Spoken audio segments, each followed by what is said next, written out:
ЕС меняет правила для заказов до 150 евро. Что будет с Тему и AliExpress? В Европе меняются правила для дешевых заказов из-за границы. Если коротко, с 1 июля 2026 года товары посылок до 150 евро, которые заходят в ЕС из стран вне Союза, из Китая в том числе, больше не будут жить по старой льготной схеме. Вместо старого освобождения от таможенной пошлины вводят временный фиксированный сбор 3 евро. Окончательные правила уже одобрены Советом ЕС, и это уже не подлежит каким-то спорам. Что это значит для обычных людей? Рассказываю простым языком. Для обычного покупателя новость очень простая. Дешевые заказы из Китая станут менее выгодными. Если раньше человек заходил на Тему либо на AliExpress, видел какую-то мелочь за 6, 8 или 12 евро и думал: ну ладно, это копейки, беру, то теперь таких спонтанных покупок может стать намного меньше. Почему?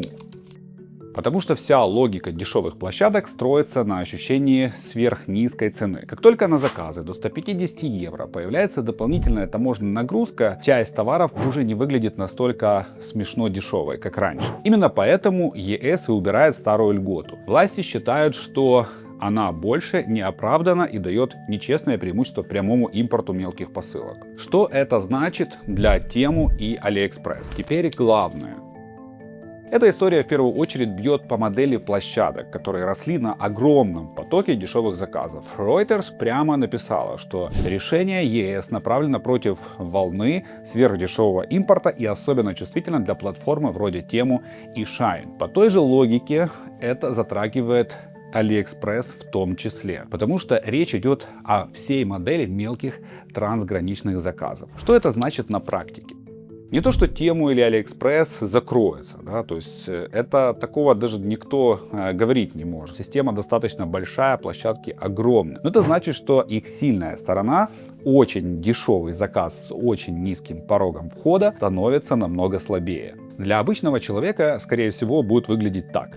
Часть товаров станет дороже, часть акций и супервыгодных покупок будет выглядеть уже не настолько интересно, как раньше, а ощущение «наберу мелочевки, потому что почти бесплатно» начнет исчезать. Это не мелочь для рынка. По данным Еврокомиссии, только в 2025 году в ЕС ввезли около 5,8 миллиарда низкостоимостных e-commerce посылок, что на 26% больше, чем годом ранее. А теперь, что это значит для тех, кто делал на этом бизнес? Вот здесь уже плохие новости для продавцов. Если у тебя был бизнес построен на дешевых товарах из Китая, маленьком чеке и слабой марже, то такие изменения очень болезненно. Потому что когда у тебя и так товар стоит недорого, любой дополнительный расход сильно бьет именно по дешевому сегменту. То есть, если ты работал на мелочевке, аксессуарах, импульсных товарах, дешевых тестовых посылках, то старая модель становится заметно реально слабее. И дальше у тебя есть три варианта. Поднять цену, съесть эти расходы из своей маржи или полностью пересобирать модель свою. Третий вариант для многих будет единственно рабочим. Почему ЕС вообще это делает? Официальная причина простая. Евросоюз считает, что старая система больше не справляется с гигантским потоком дешевых посылок, создает давление на местных продавцов, на Amazon в том числе, кстати, и дает слишком большое преимущество прямому импорту через e-commerce. Новая мера временная, она будет действовать с 1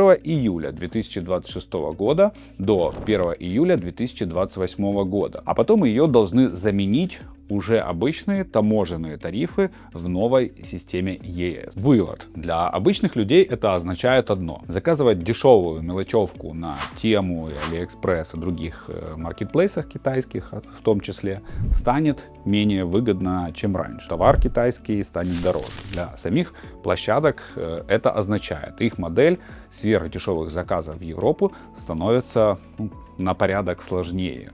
А для тех, кто строил бизнес на дешевых посылках до 150 евро, это означает самое неприятное. Старые схемы начинают ломаться. Ребят, я надеюсь, было полезно. Напишите, вы сами часто заказываете на Тему или AliExpress в комментариях.